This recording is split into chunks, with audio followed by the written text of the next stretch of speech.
Hey there folks, Mark Johnson, Tech Snobs. Brand new Droid Ultra. Big shout out goes to Verizon Center Review Unit. Is Droid still relevant? Is the branding still relevant? We're going to find all that out in the full review. But my question for you is this phone really for you compared to your Galaxy S3, 4, iPhone? Do you want a Droid Ultra? We're going to find out in the full. So we have the Droid Ultra here.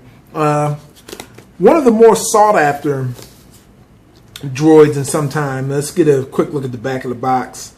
Got your SIM card in here. Nothing, no specs or anything on it, but typical Droid branding. So that's definitely cool if you're still into the branding of the Droid. Let's take this off.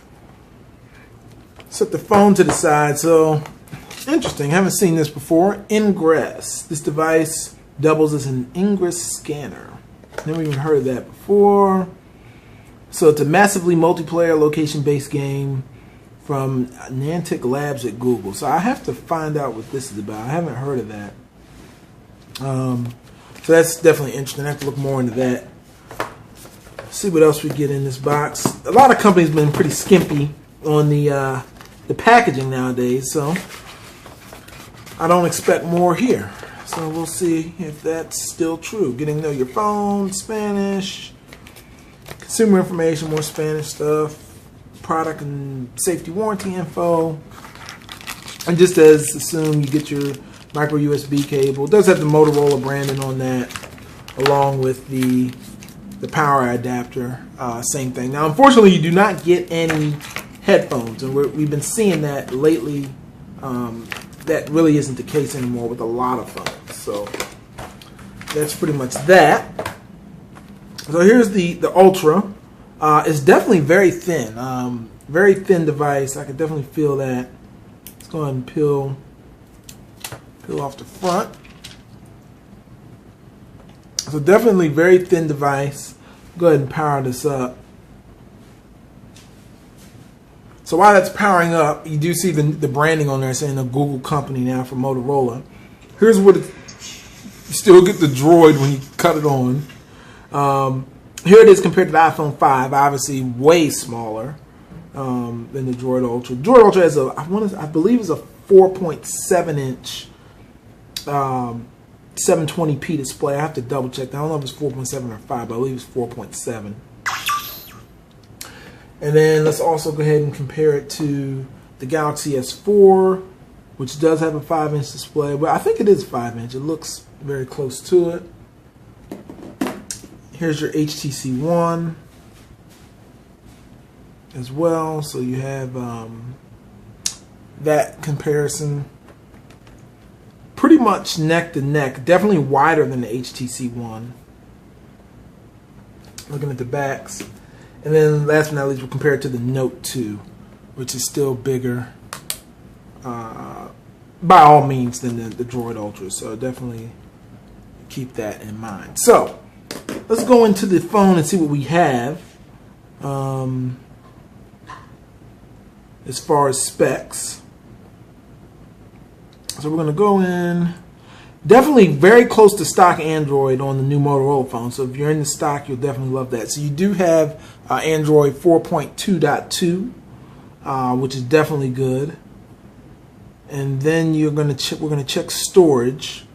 And so as you can see on here, we have it's a 16 gig model, and you have 10.5 gigs free. Now there is no expandable storage on this. Everything is closed shut together.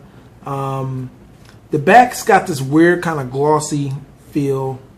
They don't have the carbon fiber on this that's on the Mac. So, but it's definitely thinner. It's thin and light, but definitely keep that in mind. You do have a 10 megapixel camera on the back.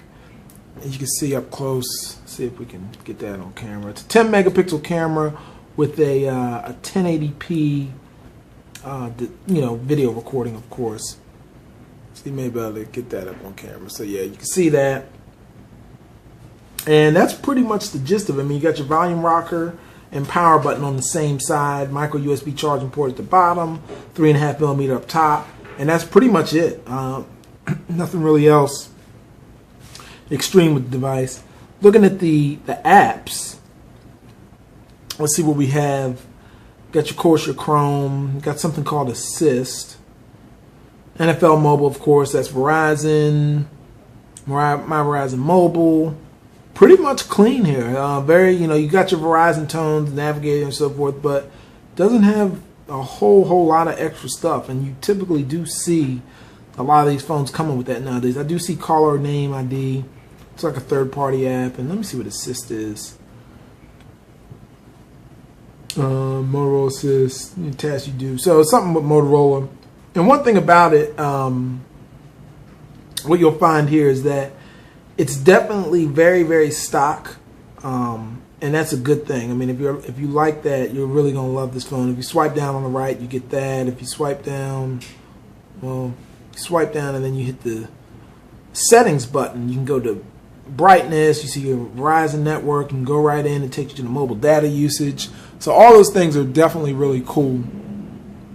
Definitely reflective screen here, so definitely apologize for that. But yeah, other than that, that's pretty much the gist of it. I mean, the back feels weird to me a little bit. It's kind of definitely a kind of a fingerprint magnet, but it's definitely light. I definitely like the light build of this, and the screen looks nice overall. I know it's 720p, not 1080, but let me cut the brightness all the way up. Yeah, cutting the brightness up, the colors really pop out. And it looks good to me. I mean, from what I can see so far, it definitely looks pretty decent. So we're going to be back with more coverage. I'm going to find more about this Ingress multiplayer thing, massively multiplayer location-based game. And we'll be back with more coverage, folks. Thanks for watching. Be sure to check out the site, tech-snobs.com, for more coverage. Take care.